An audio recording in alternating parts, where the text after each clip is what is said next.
आप सभी साथियों को सबसे पहले नमस्कार। हमारे साथ आज हम सब लोग यहाँ काम में हैं। मैं दिलीप कुमार सिंह, तो एक समाज सेवी हूँ। हमारे साथ प्रभात जी हैं। प्रभात जी ब्रह्म कुमारी सेवा से ताल्लुक़ रखते हैं।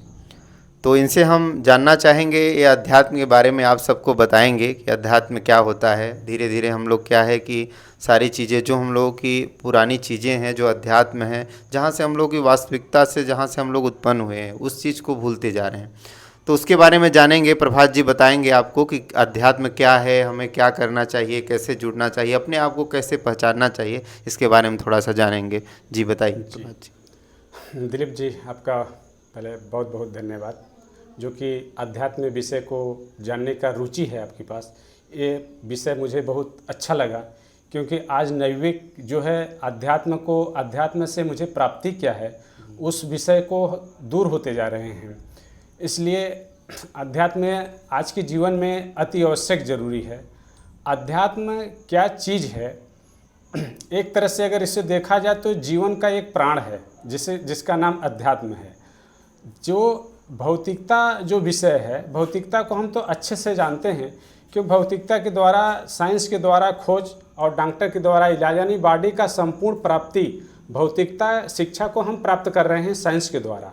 और आध्यात्म जो होती है, ये हर कोई जानता है कि शरीर को चलाने वाली एक एनर्जी शक्ति है, जिसको हम आत्मा बोलते हैं।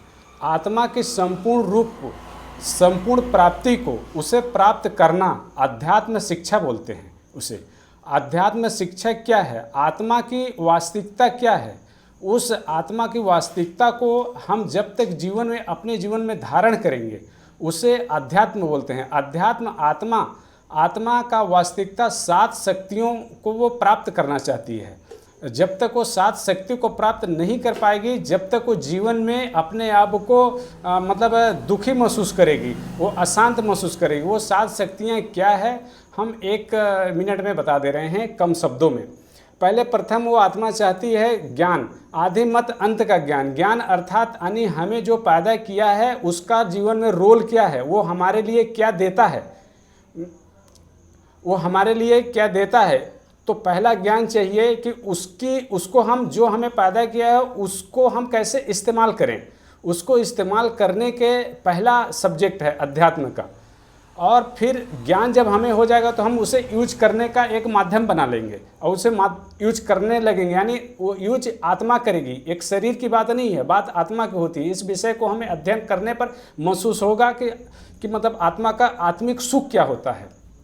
जब हम उनसे अध्ययन करेंगे, ज्ञान होने से नहीं होगा, उसे अभ्यास करना होता है। तो पहला है ज्ञान, परमात्मा की शक्ति को पहचानना, यानी ज्ञान। ज्ञान का विषय बहुत लंबा है, लेकिन एक शब्द में बोल रहे हैं, परमात्मा को, शक्ति को पहचानने का ज्ञान। और दूसरा होता है, जब हमारे पास ज्ञान हो जाएगा तो हमारे अंदर हो जाएगी पवित्रता। पवित्रता तो बहुत हो जाती है, लेकिन एक लाइन में पवित्रता बोला जाए, हमारा संकल्प, हमारे डिक्शनरी में नेगेटिव भाव न रहे, इसको कहते हैं पवित्रता। यानी जैसे कहने का मतलब कि झूठ बोलना हमारे जीवन में, वो दिमाग में ही ना रहे कि झूठ कोई होता है, शब्द क्या, तो वो डिक्शनरी में ही समाप्त हो जाए, तो उसको कहते हैं, मतलब एक जीवन का उसे ये अपना, उसको अभी बोले उस शब्द को, अपना वो शब्द